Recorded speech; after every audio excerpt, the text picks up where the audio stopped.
We just at the beginning of the second bracha, which is referred to as Machayim Mesim. God resurrects the dead. He brings the dead back to life. Literally, that's what it means. Machayim Mesim. He brings the dead back to life. At the conclusion of the first bracha of the Amidah, we refer to Hashem as Melech Ozer. He assists. Moshiach. He brings salvation, which is much more, a greater degree of involvement to extricate a person from his mind, from his problem, and he protects. He's just referred to as Moshiach. The degree of Moshiach, the degree that he brings salvation is unclear. Is it at a minimal level? Is it a medium level? Or is it an overt level?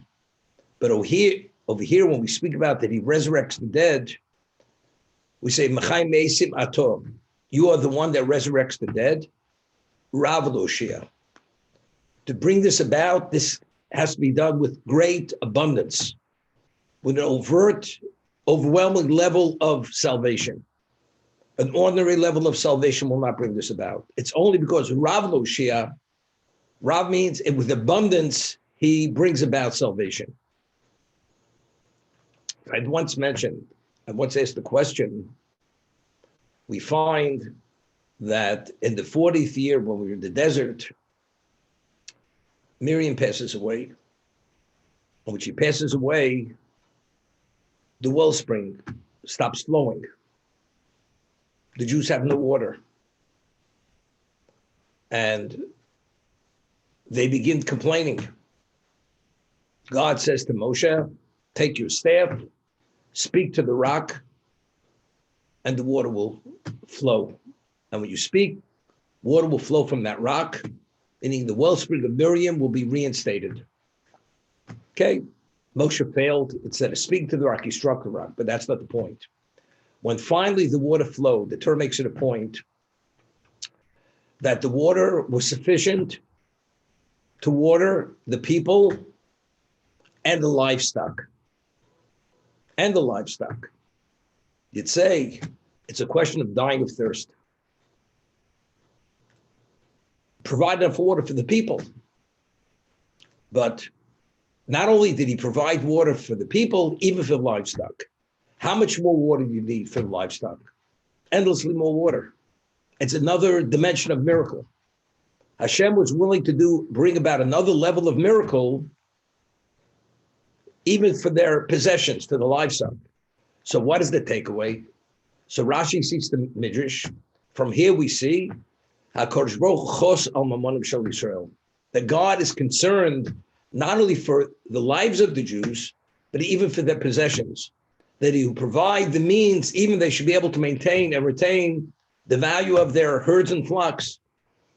Of course, we see, and the Torah makes it a point, when he provided water, it was for them and their livestock, and their herds and their flocks. So I asked the question. We left Egypt, and we crossed the sea. After it splits, we come to an oasis, which is a bitter oasis. The Jews complain, we're going to die of thirst. God says to Moshe, take a tree, put it in the water will become sweet. Travel further, Jews again complaining. We're going to die of hunger. God provides the manna. And as it's described, it falls every day. Each person goes and collects per member of the household. The one who gathered more did not have more. The one who gathered less did not have less. Everyone had the exact measure of manna which they were supposed to have. Then again, there's a lack of water. The Jews complained. Hashem says to Moshe, strike the rock. There he says, strike the rock initially. Water flows from the rock. and that's the wellspring of Miriam. In her merit, the water flowed.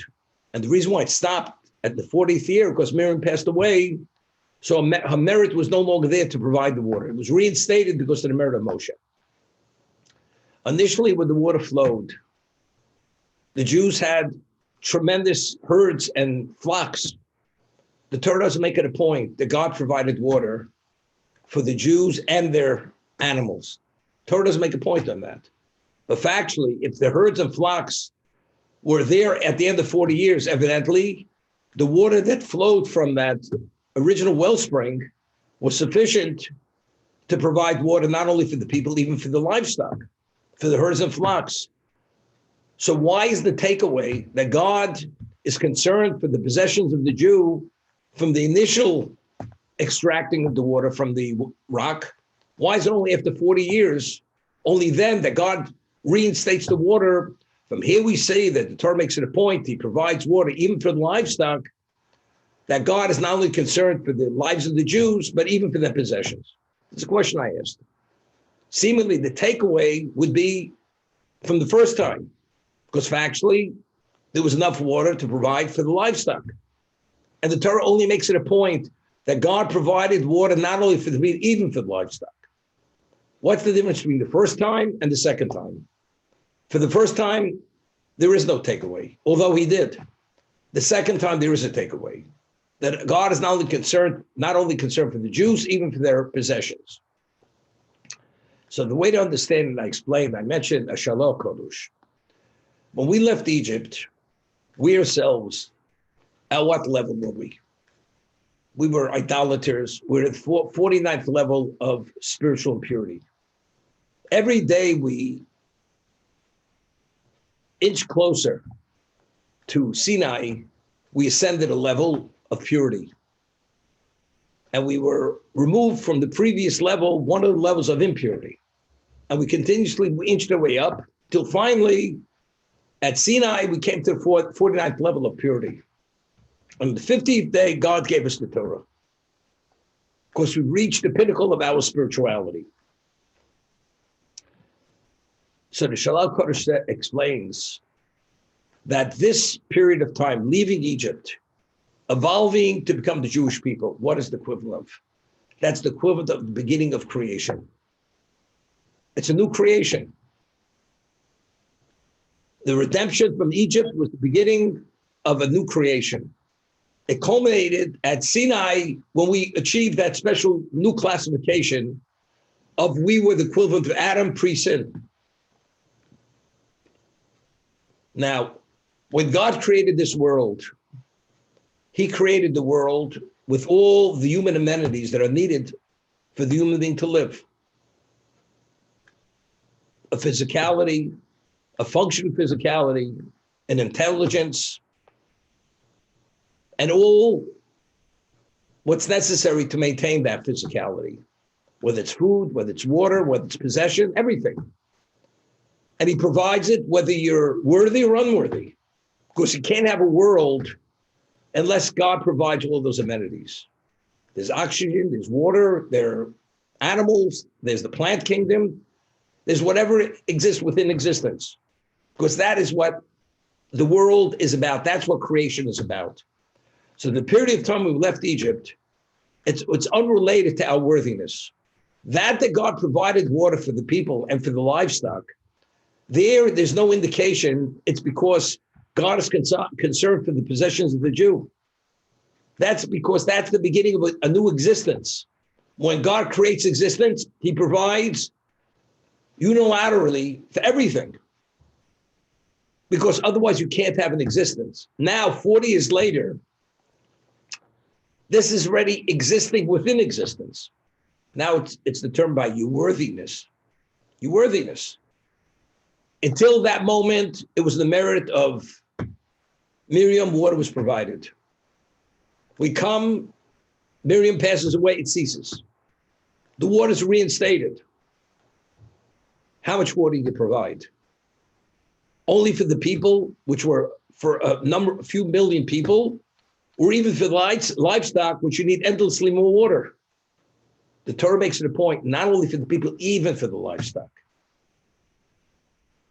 So there, the takeaway is that not only is God concerned for the Jewish people, he's even concerned for the possessions, that he even provided water so the livestock should be able to survive. Otherwise, the herds and flocks would have died. Because now that we're already within existence, now everything's determined on what's your level of worthiness. To perform a miracle now it's determined what is your level of worthiness. Yourselves, we need a Jewish people. Even though you're not at the ultimate level. But your livestock, why should God provide? That's like the cherry on the cake, so to say. That's beyond. The answer is that God is concerned for the possessions of the Jew, that he doesn't want to bring them into an impoverished state. And therefore, he even provides not only for the people, even for the livestock. So let's talk about resurrection. God created so many souls that have to be created, that have to come into existence. Each soul, when it comes to existence, has a mission.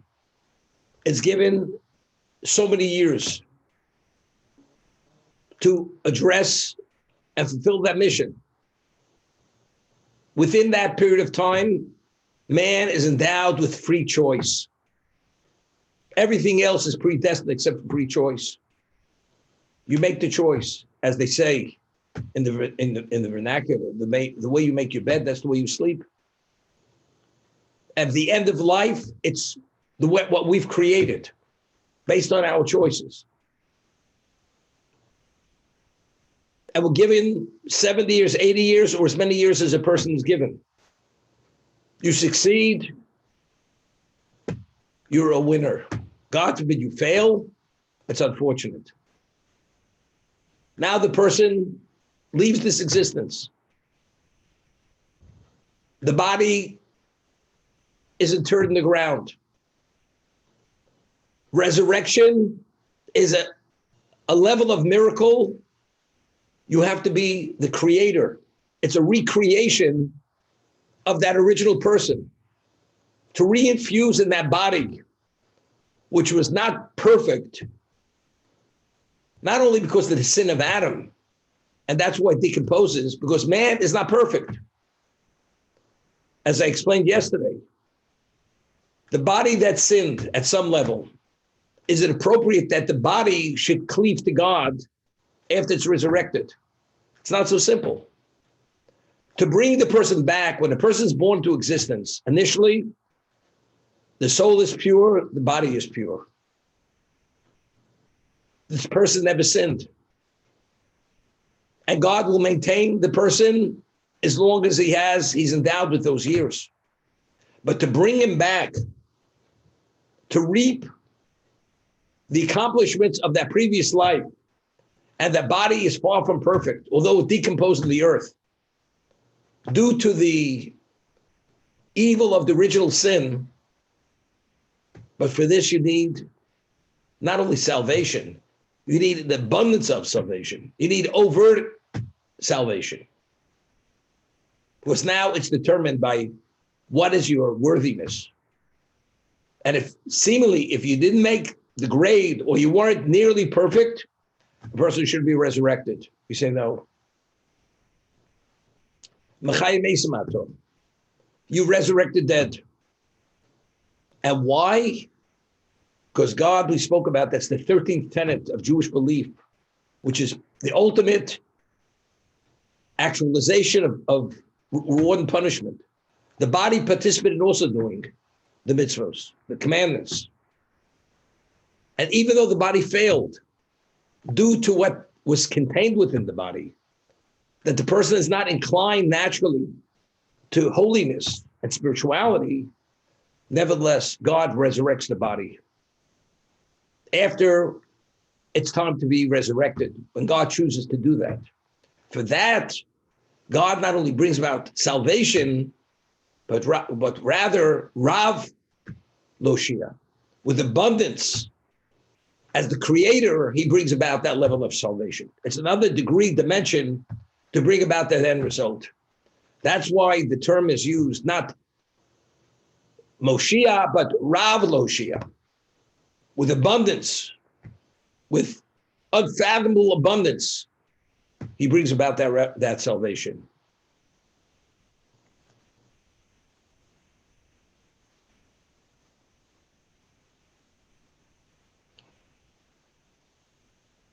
Now we have an insertion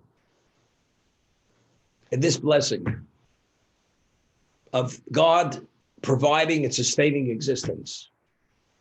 In the winter, we say, it's a statement, Mashiva Ruach Amorda Goshen.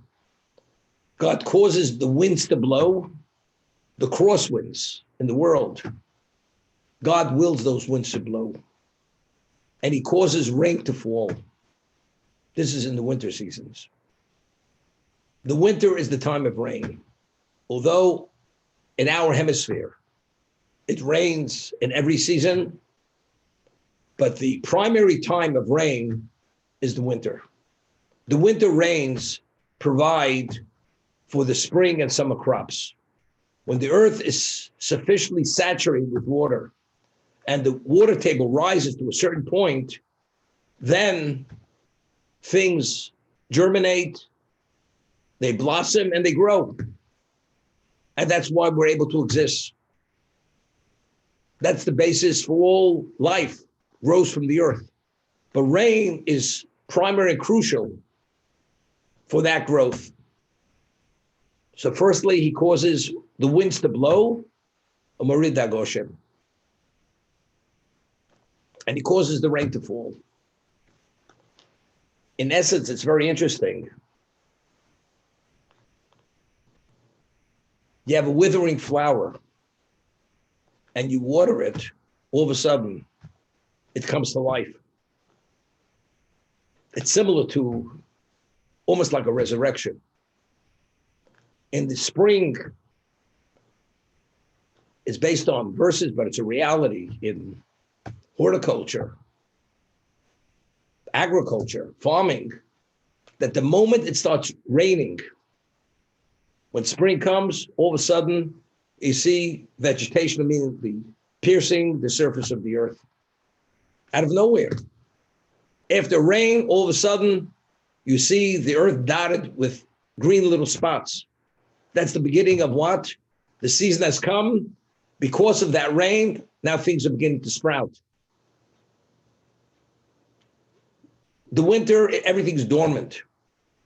You see the tree, there's not a trace of life on that tree. Not a leaf, not a bud, nothing. And all of a sudden, you start seeing buds on the tree. You see life. So seasons really are equivalent, like a semblance of resurrection. It's miraculous. The Talmud tells us that the crosswinds are crucial for existence. You always have to have wind. Why? Because we know for a fact the sun is millions of miles from the earth. And only because of its distance, if it would be too far away, everything would die. If it's too close, everything would be consumed by the heat of the sun. It's exactly positioned close enough, but far enough that the planet Earth is a full beneficiary of that sun at many levels, temperature-wise, photosynthesis-wise, every-wise. That's what it is. But even though it's positioned far enough that the world will not be consumed through the heat of the sun, the earth continuously has to be cooled down. What cools the earth down? That there are trade winds, crosswinds, which God provides, that allows the world to continue to exist. Otherwise, the world would actually be consumed due to the heat of the sun and the natural thermal heat of the earth itself. Therefore, it's an essential component of existence, of blessing, that we have winds. So although we only say Mashiv Baruach, the God causes the wind to blow only in the winter, but factually the winds blow 12 months a year, continuously throughout every day of existence. There've always been trade winds, crosswinds, because without that, the world can't exist. However, Morda Goshem, raining, it rains at sufficiently abundantly in the rain season. If it rains to this degree in another season, it's considered a curse. It's destructive. The rain is destructive. It's not a blessing. In the winter, it's a blessing. So we want to speak about what God provides. He causes the winds to blow, and he causes the rain to fall. If a person, let's say, would omit the word Mashiv, just say Umor Goshem, he causes the rain to fall, and he would omit the beginning of that statement, it's considered a valid Amidah. The primary statement has to be, he causes the rain to flow, because winds always blow. However, since they go hand in hand, because especially the Talmud tells us something interesting, that the wind, when it rains, the wind is essential in the plant and the tree to absorb the rain, the water. Talmud speaks about snow, rain, how snow is the equivalent of 4 rains or 5 rains. Why? Because snow doesn't melt immediately. Rain, it touches what grows and then flows off. Snow sits. It's a gradual saturation. So therefore, it's over an extended period of time. So what the snow is in contact with nurtures it on an ongoing basis. Therefore, what grows is a greater beneficiary, has greater benefit from snow than from rain, for that reason. But snow is rain. So we say, and if one omits this in the winter, the Amidah is not valid. One has to revert back, return to the beginning of the Amidah. If one concludes the blessing, the second blessing, without this insertion, you have to go back and begin the Amidah over again.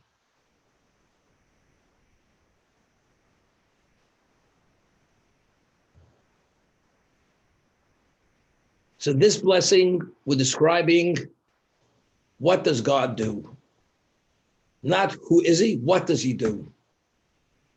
Machalkel Chaim b'chesed. Now, we know that Avraham Avinu, being the founding patriarch of the Jewish people, he assumed the characteristic of God, the attribute of chesed, indiscriminate kindness. What's indiscriminate kindness? When the person's worthy of that kindness, not worthy of the kindness, Avram hosted every wayfarer. Whether he was a pagan, a monotheist, whether he would be effective, not effective, didn't make a difference. God provides indiscriminately to all mankind at various levels. So that God wills existence, wills life, it's with the attribute of chesed, indiscriminate kindness. Regardless of your worthiness, God provides. That application of providing amenities of life or whatever is needed, that's classified as chesed. That's loving kindness means indiscriminate kindness. That is the attribute of kindness, of chesed. And that's the reality of existence. You have all kinds of people in this existence. Good people, evil people, middle road people. God provides the basic needs for all humanity and all creatures. It's chesed.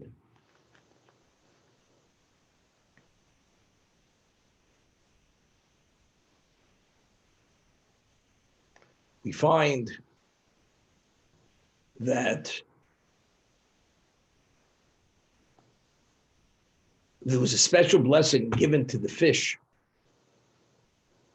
Why was there a special blessing given to the fish? That they should proliferate? Fish proliferate at a level which the land animals don't proliferate at that level. Why? Because since fish is part of the food chain for humanity, If that food chain would be depleted, it would actually put humanity in jeopardy. So God gave such a blessing that the food chain of the ocean is unlimited, endless. As much as you fish, there will always be a catch.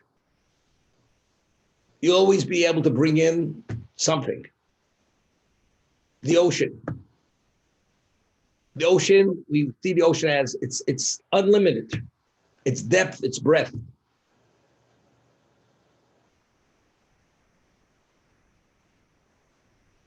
But that's Chalkel Chaim B'Chesed. He does it with such abundance, with such broadness, unlimited. You know, the Talmud tells us what is a good host and what's a bad host. A good host is a person who provides. A person, you want to have a meal catered. So you have so many people coming. So the caterer tells you, meat, you need 4 ounces, 5 ounces per person. This, you need so many ounces. And if you provide that amount of meat, food, vegetables, fruit, you have the banquet covered. But a person who's a special host, he doesn't figure out exactly how much the person needs.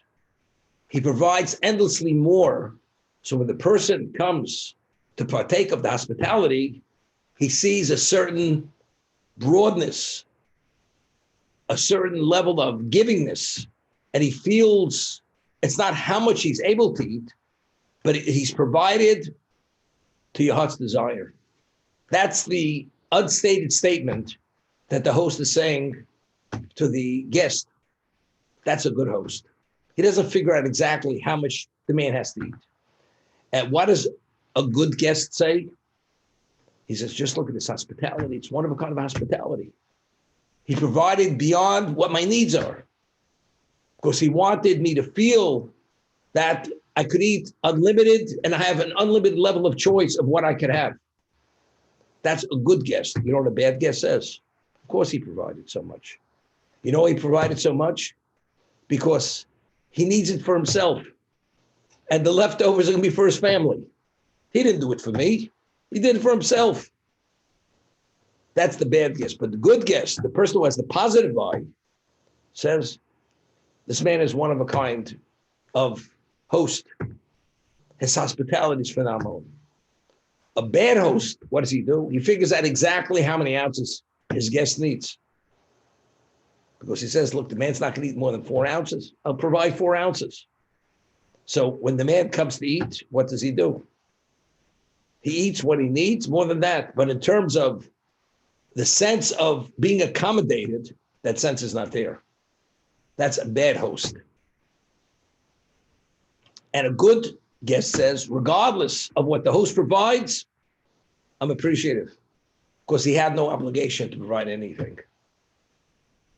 You have all kinds of people in this world. Everybody processes it within their own level of quality of person. The person has that jaundiced eye, he sees everything in the negative. As much as you give, either you didn't give enough, or the person says, well, the person has an angle. He wants to impress me. He wants it for himself. He has other people coming, whatever you want to say. But a person who doesn't have that jaundiced eye, he doesn't see through those rosy colored lenses. He sees as it is. But one thing, God, his level of magnificence, beneficence, his broadness, unlimited level of giving. There's nothing that could be compared to this. That's very interesting.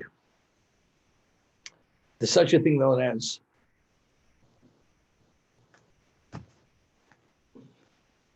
bioengineering, genetic engineering.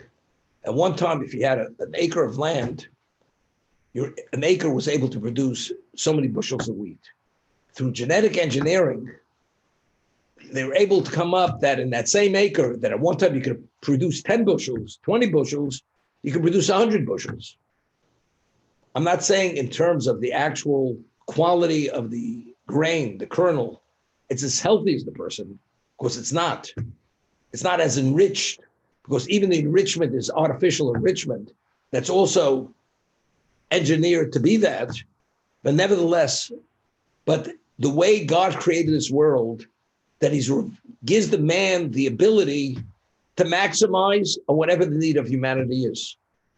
People say, we have a population explosion. We have to limit how many children we have, because ultimately we're going to deplete the planet and people are not going to have what to eat. Never will happen. God provides, but we have limited space. At one time, in every town, every village, what was the height of a structure? 2 stories, 3 stories. Today, they put up tenements, 6-story tenements. Then they went 11, 12-story buildings. Then they went 21-story buildings. And then they went, even the residences became skyscrapers. No problem. You don't build across, you build up. But how? God will provide the know-how, the ingenuity that you're able to build. But how do you get the cement up there? Well, he'll provide the ingenuity to provide the ability to be able to inject cement through a pipe with pressure that even it's on the 80th floor, you're able to get the cement up there to provide whatever's needed and do the construction with stability, with quality. This planet will never be depleted. All these people that worried about depletion of resources that have only 1 or 2 children, because they don't want to deplete the planet, but they live in a house worth $5 million with a 6-car garage, and the amount of energy they need to maintain that house, you could have 40 children in that house. But they're worried about population explosion. They don't want to deplete the planet. And what kind of charity do they give? Well, their old suits, the suits of the housekeepers, they give to Goodwill Industries. That's that level of generosity, because they're concerned for their fellow human being. They're worried about the population explosion, depleting the planet. You don't have to worry about God. A human being is not permitted to be, a Jew is not permitted destructive. Destructive, you're not permitted to be. If God provides a world with value, you can't just destroy it. But if it's within the context of living, utilizing for its value, you can partake as much as you want, because that's not called destructive behavior. Because God is Mechalkel Chaim B'Chesed. That's a reality. Unlimited. There's a word from the Yisod V'Shosh Avodo, which I once mentioned. Everything's based on the Zohar. It's an interpretation of the various services, prayer services, weekdays, Shabbos, the holidays, Rosh Hashanah and Kippur, and the intermediary days. He writes, whatever's a necessity for humanity, it has unlimited abundance. For instance, oxygen. The world can't exist without oxygen. The unlimited amount of oxygen. Water. You have water, enough water to provide whatever's, because water is essential for life. Bread, it's a staple. What about precious metals? Iron is more available than gold and silver, because iron is, regarding lives, an essential of life. It's a staple of life. You need iron. Well, you need an iron implement, a tool for building, for weapon. Gold. Gold is something that's an amenity which is considered a luxury. Gold. Or silver, which is not as precious. or even copper. Copper is not as abundant as iron. So whatever is more of a necessity to accommodate mankind, God provides in greater quantities. This all goes into Machalka Chaim B'Chesed. Whatever is a necessity, indiscriminately, he provides it.